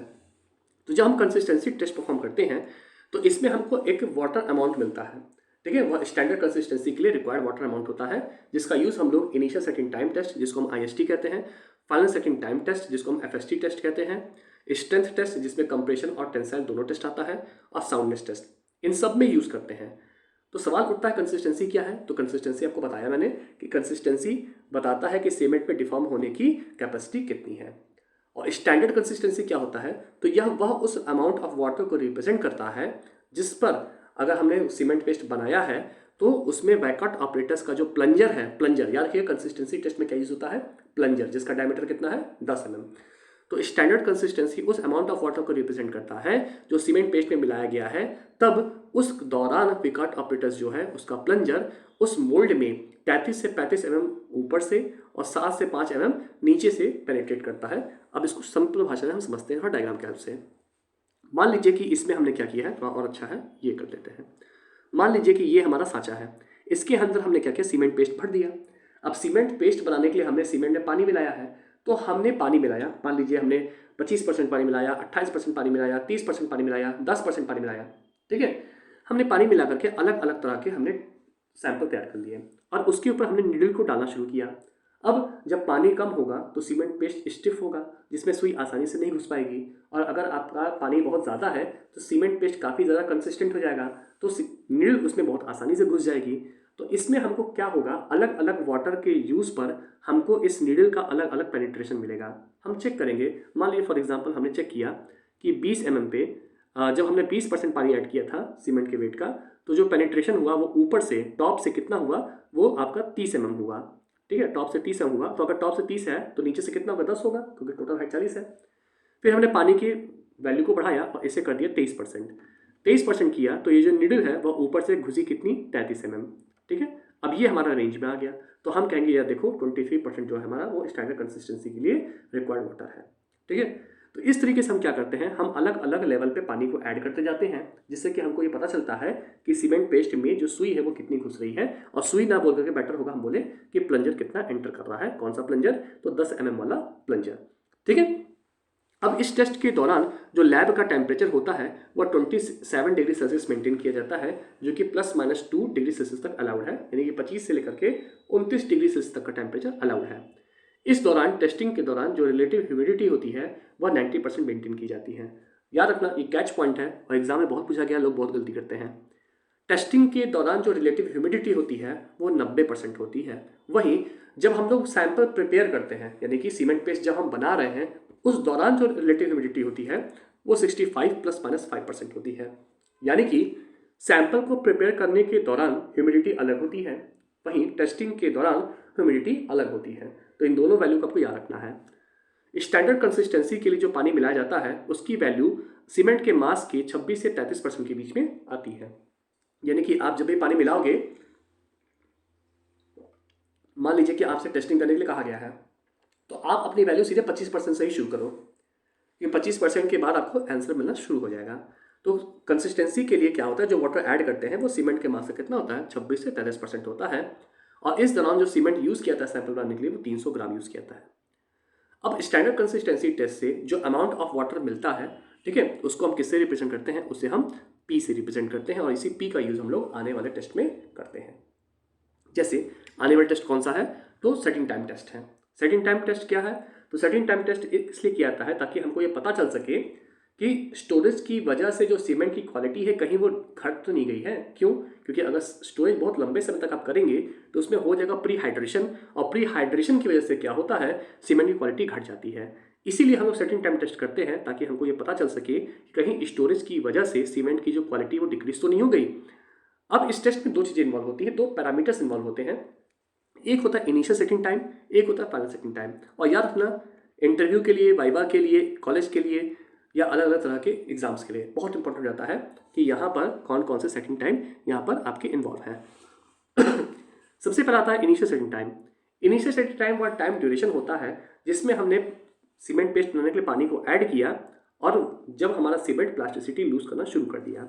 यानी कि मान लीजिए कि यहाँ पे हमने सैंपल में पानी ऐड किया, सीमेंट पे हमने क्या किया, पानी ऐड किया, और ये आपका मान लीजिए बज रहा है 10:10, ठीक है। और उसके कुछ देर के बाद जो हमारा सीमेंट पेस्ट है उसमें आपकी भाई हाइड्रेशन शुरू हो जाएगा। हाइड्रेशन शुरू होगा तो यहाँ पे अब इसकी प्लास्टिसिटी लूज होनी शुरू हो जाएगी, ठीक है। प्लास्टिसिटी लूज होनी शुरू हो जाएगी यानी कि स्टिफ होना शुरू हो जाएगा। तो जब स्टिफ होना शुरू हो जाएगा तो मान लीजिए कि 10:30 पे 10:30 पे ये क्या हो गया, इसकी प्लास्टिसिटी लूज होनी शुरू हो गई। तो हम कहेंगे कि इस समय से लेकर के इस समय के बीच में जो टाइम ड्यूरेशन है वही क्या है, वह IST है, जो कि कितना आया, 10:10 से 10:30 के बीच में 20 मिनट आया। कितना आया? 20 मिनट आया। तो सीमेंट सैंपल बनाने के लिए जब हमने पानी ऐड किया उस समय से लेकर के जब आपका सीमेंट सैंपल प्लास्टिसिटी लूज करना शुरू कर देता है, स्टार्ट कर देता है, तो इस ड्यूरेशन को हम क्या बोलते हैं, हम बोलते हैं यहाँ पे क्या, इनिशियल सेटिंग टाइम। और हम इस तरीके से इसको कैलकुलेट कर सकते हैं। वहीं जब हम क्या कर रहे हैं, जब हम फाइनल सेटिंग टाइम की बात कर रहे हैं तो सीमेंट सैंपल में हमने जब पानी मिलाया उस समय से ले करके जब सीमेंट अपना प्लास्टिसिटी कंप्लीटली लूज कर देता है, प्लास्टिसिटी क्या करेगा, कंप्लीटली फुल लूज कर देगा, ठीक है। तो इस दौरान जो आपका टाइम ड्यूरेशन, मान लीजिए 10:10 पे हमने क्या किया था, सीमेंट में पानी मिलाया था, और फॉर एग्जांपल मान लेते हैं रात के 8 बजे ये PM है, ठीक है, ये AM है। 8 बजे हमने देखा कि जो सीमेंट पेस्ट है वो हार्ड हो चुका है, उसने अपनी प्लास्टिसिटी पूरी तरीके से खो दी है। तो इस दौरान यह जो समय अंतराल है, इस समय से लेकर इस समय के बीच का, इसको हम क्या बोलेंगे, इसको हम FST बोलेंगे। कितना समय आ रहा है देखिए जरा, 8 घंटे, 8 2 10 घंटे, 10 घंटे 10 मिनट, 10 आवर 10 मिनट, ठीक है। तो ये क्या हो गया, ये अब इस सीमेंट पेस्ट की फाइनल सेटिंग टाइम हो गया। यानी कि इनिशियल सेटिंग टाइम में हम उस टाइम ड्यूरेशन का पता करते हैं जिसमें प्लास्टिसिटी लूज होने की शुरुआत होती है। वहीं फाइनल सेटिंग टाइम में हम उस टाइम ड्यूरेशन का कैलकुलेशन करते हैं जिसमें प्लास्टिसिटी कंप्लीटली लूज हो जाती है। अब सवाल उठता है कैसे करते हैं इनिशियल सेटिंग टाइम टेस्ट। तो इनिशियल सेटिंग टाइम टेस्ट करने के लिए हम सीमेंट सैंपल लेते हैं 300 ग्राम, कुछ जगह पे 500 ग्राम का भी यूज़ किया जाता है, लेकिन IS कोड के अनुसार ज़्यादा एग्जैक्ट डेटा कौन है, 300 ग्राम है। इसमें जो हम पानी ऐड करते हैं वो 0.85 p होता है, यानी कि स्टैंडर्ड कंसिस्टेंसी के लिए जो वाटर आया था उसका 85% वाटर यूज़ करते हैं। मान लीजिए कि 200 ग्राम वाटर आया था किसमें, नॉर्मल कंसिस्टेंसी के लिए, तो हम क्या करेंगे, 200 ग्राम का 85% पानी क्या करेंगे, यहाँ पर यूज़ करेंगे। तो कितना हो गया, 8 दूनी 16, 170 ग्राम। तो यहाँ हम कितना यूज़ करेंगे, 170 ग्राम पानी यूज़ करेंगे, ठीक है। गेजिंग टाइम अगेन यहाँ पे भी 3 से 5 मिनट ही होगा। इसमें हम स्क्वायर नीडल का यूज़ करते हैं जिसका साइज 1 mm होता है, और इसमें हम वह टाइम ड्यूरेशन नापते हैं, वह टाइम ड्यूरेशन कैलकुलेट करते हैं जिसमें कि यह जो स्क्वायर नीडल है इसने सरफेस से, टॉप से 33 से 35 mm या फिर बॉटम से 7 से 5 mm का पेनिट्रेशन कर लिया है। यानी कि फिर से वही सेम चीज़ कि हम इस तरीके से यहाँ पर तैयार किए और हमने ऊपर से नीडल को डाला, और नीडल डालने के बाद जब हमने सीमेंट पेस्ट तैयार कर लिया 0.85 p का, तो हमने उसके ऊपर इस नीडल को पेनिट्रेट कराया, और जब पेनिट्रेट कराया है तो हमने देखा कि भाई कितना आपका यहाँ पे पेनिट्रेशन हो रहा है, और अगर वो 33 से 35 का पेनिट्रेशन हो रहा है तो क्या कहलाएगा, वो हमारा इनिशियल सेट टाइम के टेस्ट को यहाँ पे कैलकुलेट करेगा, कितने समय में उसने क्या किया है, 33 से 35 mm का पेनिट्रेशन कर लिया है टॉप से, यह हम कैलकुलेट कर लेते हैं। तो वह टाइम पीरियड हमको यहाँ पे मिल जाता है, ठीक है। अब मिनिमम IST कितना होता है, तो OPC के लिए चाहे 33, 43 और 53 की बात करें, चाहे PPC के लिए कहें तो यह 30 मिनट होता है। जब हम OPC 43S और 53S की बात करते हैं तो उसके लिए 60 मिनट होता है।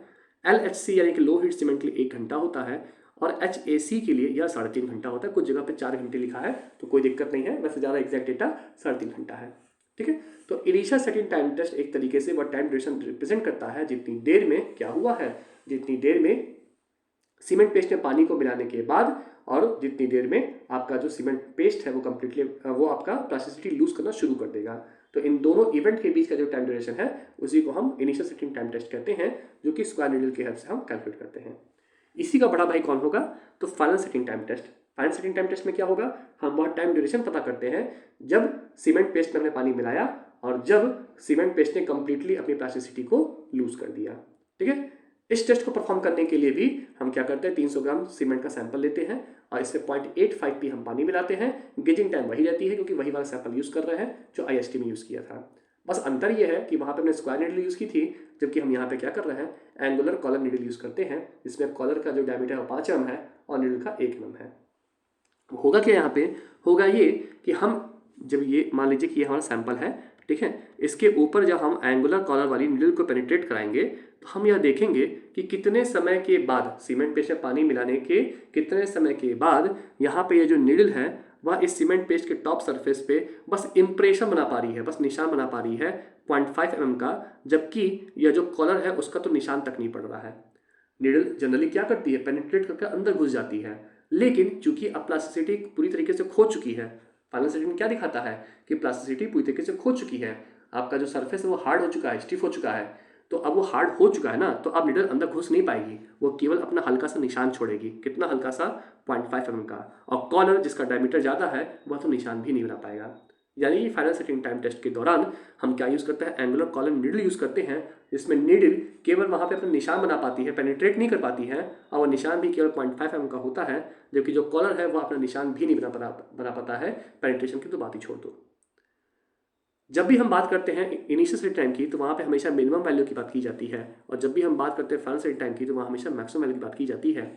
OPC के लिए 33, 43 और 53 के केस में 10 घंटे होता है, 43 और 53 के लिए भी 10 घंटे होता है, PPC और RSC के लिए भी 10 घंटे होता है, LSC के लिए भी 10 घंटे होता है, वहीं HAC के लिए 5.5 आवर्स होता है। कुछ जगह पे यह कितना लिखा है, कुछ जगह पे 6 घंटे लिखा है, क्योंकि 5.5 घंटे ज़्यादा एक्यूरेट है। तो ये मैंने आपको बताया कि कंसिस्टेंसी क्या होती है, इनिशियल सेटिंग टाइम टेस्ट और फाइनल सेटिंग टाइम टेस्ट क्यों करते हैं, कैसे करते हैं, इनके बारे में बताया। बहुत अगेन डेप्थ में नहीं घुसना है, जितना आपको यहाँ पे चीज़ें लिखी हैं अगर आप उतना यहाँ पे ध्यान में रख पाते हो तो आप किसी भी तरह के एग्जाम में अच्छे से परफॉर्म कर जाओगे। अब आता है हमारा स्ट्रेंथ टेस्ट। स्ट्रेंथ टेस्ट में 2 चीज़ें आती हैं, एक आता है हमारा कंप्रेसिव स्ट्रेंथ टेस्ट, एक आता है हमारा tensile strength test. Strength test क्यों करते हैं? स्ट्रेंथ टेस्ट हम इसलिए करते हैं ताकि हमको ये पता चल सके कि हमारा जो सीमेंट का सैंपल हमने बनाया है वह ग्रेजुअल लोडिंग के अगेंस्ट रेजिस्टेंस दिखा पा रहा है कि नहीं, कहीं वो टूट तो नहीं जाएगा। एक तरीके से ताकत को चेक करने के लिए हम स्ट्रेंथ टेस्ट परफॉर्म करते हैं। तो स्ट्रेंथ टेस्ट हमारा 2 तरह से होगा, एक होगा कंप्रेसिव स्ट्रेंथ टेस्ट और एक होगा हमारा टेंसाइल स्ट्रेंथ टेस्ट। जब हम कंप्रेसिव स्ट्रेंथ टेस्ट करते हैं तो वहाँ सीमेंट और सैंड का जो रेशियो है वो 1:3 रखते हैं। ठीक है, सीधे केवल सीमेंट का यूज़ नहीं करते हैं, सीमेंट और सैंड का रेशियो क्या करते हैं, 1:3 यूज़ करते हैं, जिसमें सीमेंट आपका 185 ग्राम होता है और सैंड आपका 555 ग्राम होता है। एक तरीके से आपने मोर्टार बना दिया, ऐसे भी आप समझ सकते हैं। तो सीमेंट कितना है, 185 ग्राम है, और सैंड कितना है, 555 ग्राम है। इस दौरान हम जो पानी यूज़ करते हैं वो P/4 + 3% है, यानी कि नॉर्मल कंसिस्टेंसी का 1/4 निकाल करके उसमें हम 3% ऐड कर देते हैं। मोल्ड यहाँ पे कितना है, तो यहाँ पे मोल्ड का जो साइज होता है वो 7.06 × 7.06 सेंटीमीटर स्क्वायर होता है, यानी कि हम कह सकते हैं कि जो क्रॉस सेक्शन एरिया आएगा वो 50 सेंटीमीटर स्क्वायर का आएगा। ये जो आपको क्यूब दिख रहा है इसका जो क्रॉस सेक्शन एरिया है वो कितना होगा, ये 7.06 × 7.06 है, तो ये टोटल क्रॉस सेक्शन एरिया जो आएगा ये कितना आएगा, ये 50 सेंटीमीटर स्क्वायर आएगा। टेस्ट करने के लिए जिस मशीन का यूज़ करते हैं वह हमारा यूनिवर्सल टेस्टिंग मशीन होता है, और जो ऊपर से लोड लगाते हैं वह लोडिंग आपका 350 kg/cm² होता है, यानी कि पर मिनट 350 kg/cm² का प्रेशर डाला जाता है। कम से कम 3 हम लोग सैंपल बनाते हैं, 3 से ज़्यादा बनाना तो और अच्छी बात है, लेकिन कम से कम 3 सैंपल बनाएंगे। उन तीनों सैंपल पे हम टेस्ट करेंगे और टेस्ट करने के बाद उनका एवरेज लेंगे, वह जो एवरेज आएगा वही हमारा आंसर होगा। अभी जब मैं आपको पढ़ाऊँगा fresh concrete properties and hard concrete properties, तो हार्ड कंक्रीट प्रॉपर्टीज़ में मैं इस टेस्ट को और डिटेल में पढ़ाऊँगा। अभी यहाँ बस इंट्रोडक्शन एक तरीके से कि पहचानने के लिए आपको बता दिया। ठीक है, तो यहाँ पे कम से कम 3 सैंपल का यूज़ करते हैं। रेट ऑफ लोडिंग कितनी होती है, 350 kg/cm² होती है। हम 3 सैंपल बनाए हैं, तीनों सैंपल की वैल्यूज़ में एक दूसरे से 15% से ज़्यादा का वेरिएशन नहीं आना चाहिए। ठीक है, मतलब इस तरह से आप कहिए कि अगर 3 सैंपल है, एक A है, एक B है, एक C है, इसकी वैल्यू अगर 20 है, ठीक है, तो 20 का 10% कितना हो गया, 2 हो गया और 15% कितना हो गया आपका, कितना हो गया 3 हो गया। यानी कि इसकी वैल्यू अगर 19 है, इसकी वैल्यू अगर 18 है, तो यह तीनों सैंपल सही हैं। क्यों? क्योंकि इनमें तीनों सैंपल के बीच में किसी के भी बीच में क्या है, 15% से ज़्यादा का वेरिएशन नहीं है। 15% मतलब क्या, अगर मैं 20 ले रहा हूँ तो उसका 15% कितना होगा, 3 होगा। ठीक है, लेकिन वही मान लीजिए आपका DEF 3 सैंपल ले ले, एक आपका 20 है, एक आपका 16 है, एक आपका 18 है, तो अब ये गड़बड़ हो जाएगा। क्यों? क्योंकि इन दोनों के बीच में 15% से ज़्यादा का वेरिएशन है, 20% का वेरिएशन है, तो ये सैंपल फेल हो जाएगा। तो फेल क्यों कर दिया आपने? मैंने इसलिए कर दिया कि जब मैं एक ही सैंपल से, एक ही मिक्सचर से 3 सैंपल बनाया, तो भाई हमने घोला तो एक ही बार में सीमेंट था, तो स्ट्रेंथ में इतना वेरिएशन क्यों आया? इसका मतलब कि हमने मिक्सिंग ठीक से नहीं की थी, नॉन होमोजिनिटी है।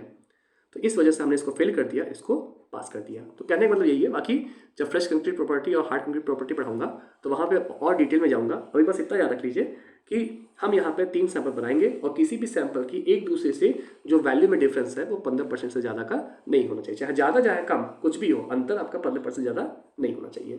ठीक है। अब इसी कंप्रेसिव स्ट्रेंथ के आधार पे हम ओपीसी को 5 ग्रेड में बांटते हैं। OPC 33, 43, 53, 43S and 53S। ठीक है। इनकी 3 दिन, 7 दिन और 28 दिन के स्ट्रेंथ का यहाँ पे वैल्यू दिया गया है। जब हम 3 दिन की बात करते हैं तो 3 दिन में 1 घंटे का टॉलरेंस होता है। क्यों? मतलब 3 दिन का मतलब हो गया 72 घंटे। तो आप 71 से 73 घंटे के बीच में टेस्टिंग कर सकते हो। थोड़ा बहुत ऊपर नीचे चलता है क्योंकि कोई भी एकदम घड़ी लगा करके टेस्ट नहीं करता है, थोड़ा बहुत ऊपर नीचे हो जाता है। तो 33 के लिए 3 दिन की स्ट्रेंथ 16, 43 के लिए 23, 53 के लिए 27, 43S के लिए 23 और 53S के लिए 27 है। यानी कि इन दोनों की वैल्यू सेम है और इन दोनों की वैल्यू सेम है। बस अंतर ये है कि ये नॉर्मल पर्पस के लिए यूज होता है और जहाँ पे S लिखा है वो स्लीपर के लिए यूज किया जाता है। वहीं जब हम बात करते हैं किसके, जब हम बात करते हैं 7 डेज की, तो थोड़ी सी वैल्यू में अंतर आता है। ओपीसी 33 22, 43 33, 53 37, ये हो जाएगा 37.5 और ये हो जाएगा हमारा 37.5। ठीक है। 43 में ये 37 नहीं, आई थिंक 33.5 होता है। ठीक है, हाँ ये 33.5 होगा। ठीक है, 33.5 होगा। ठीक, फिर हमारा था 28 दिन का। 28 दिन में क्या हो जाएगा, ओपीसी 33 का 33, 43 का 43, 53 का 53, 43S का 43, 53S का 53। तो इस तरीके से यहाँ पे क्या आ जाएगा, इस तरीके से आपका यहाँ पे आपको देखने को मिल जाएगा कि क्या हमको यहाँ पर कंप्रेसिव स्ट्रेंथ मिल रहा है 7 दिन, 3 दिन और 28 दिन में। जब हम 3 दिन की बात करेंगे तो वहाँ पे टाइम में आपको 1 घंटे का टॉलरेंस मिलता है। जब हम 7 दिन की बात करते हैं तो वहाँ पे हमको 2 घंटे का टॉलरेंस मिलता है और जब हम 28 दिन की बात करते हैं तो वहाँ पे हमको 4 घंटे का टॉलरेंस मिलता है। और इस तरीके से हम 5 अलग अलग स्टडी में ओपीसी को बांट देते हैं उनके 28 दिन की स्ट्रेंथ के आधार पर। इसी तरीके से हमारा एक IS कोड है 10262, वह हमारे सीमेंट को 6 ग्रेड में बांटता है, A B C D E F। Category A में जो भी सीमेंट आएंगे उनकी 28 दिन की जो स्ट्रेंथ होगी वो 32.5 से 37.5 के बीच में होगी। न्यूटन पर एम का मतलब होता है मेगा पास्कल। जो कैटेगरी बी में आएंगे उनका 37.5 से 42.5 होगा। कैटेगरी सी वालों का 42.5 से 47.5 होगा। कैटेगरी डी वालों का 47.5 से 52.5 होगा। कैटेगरी ई का 52.5 से 57.5 होगा और कैटेगरी एफ का 57.5 से 62.5 होगा। अगर आप थोड़ा सा नोटिस करोगे तो जो हमारा ओपीसी 33 है वो कैटेगरी ए में आ जाएगा, जो हमारा 43 है वो कैटेगरी सी में आ जाएगा और जो हमारा 53 है वो कैटेगरी ई में आ जाएगा। वो चीज़ें यहाँ पे मेंशन कर दी है मैंने। तो स्ट्रेंथ के 28 दिन की स्ट्रेंथ के आधार पे हमारा ओपीसी 5 भागों में बंटता है और वहीं जब हम IS 10262 की बात करते हैं तो वो टोटल 6 भागों में बंटता है, जिसमें 33, 43 एंड 53 को A, C एंड E में रखा जाता है। बहुत इंपॉर्टेंट टेबल है, आपको ये दोनों टेबल एकदम अच्छे से याद होनी चाहिए। देन हमारा आता है क्या, देन हमारा आता है tensile strength test. Tensile strength test को IS कोड में मेंशन नहीं किया गया है क्योंकि IS कोड में इसके बारे में कुछ भी लिखा नहीं है। इसलिए इसमें जब भी हम स्टडी करते हैं तो हम ASTM का हेल्प लेते हैं, जो कि अमेरिका की हाईवे अथॉरिटी के द्वारा बनाया गया, हमारा वहाँ पे क्या है, हाईवे अथॉरिटी द्वारा बनाया गया नियम कानून है। इसमें भी हम क्या करते हैं, इसमें भी हम सीमेंट और सैंड का जो रेशियो है वो 1:3 ही लेते हैं। ठीक है। इसमें जो भी टेस्ट परफॉर्म किया जाता है वो एक स्पेशल टाइप के मोल्ड में करते हैं जिसको हम ब्रिक्वेट कहते हैं या ब्रिक्वेट कहते हैं। इस टेस्ट के दौरान सीमेंट सैंड को मिक्स करने के लिए जो पानी यूज़ किया जाता है वह हमारा P/5 + 2.5% होता है। यानी कि अगेन यहाँ पे हमने क्या किया है, अगेन यहाँ पर हम लोगों ने नॉर्मल कंसिस्टेंसी का यूज़ किया है। मोल्ड में अगर आप ध्यान दोगे तो यहाँ जो मिनिमम डायमेंशन है वो बीच वाला है जो कि 25.4 mm है और जो सबसे लंबा डायमेंशन है उसकी लेंथ है 76.2 mm है। तो वही यहाँ लिखा है कि मिनिमम डायमेंशन जो होती है वो 25.4 होती है, जबकि जो आपकी लेंथ होती है वो 76.2 होती है। ठीक है, तो इसको याद रखना, ये पूछा जाता है एग्जाम में। ठीक है, कि आपका साइज़ क्या होता है, तो साइज़ बहुत इंपॉर्टेंट हो जाता है जब भी आप एग्जाम की यहाँ पर बात करते हैं।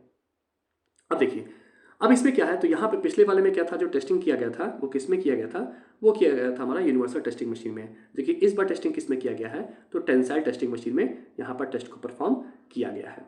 ठीक है, इसी तरीके से अगर हम बात करें यहाँ पर अगर हम बात करें तो रेट ऑफ लोडिंग पिछले केस में कितनी थी, 350 थी, जबकि इस केस में कितनी है, 35 kg पर सेंटीमीटर स्क्वायर पर मिनट हो जाती है यहाँ पर रेट ऑफ लोडिंग।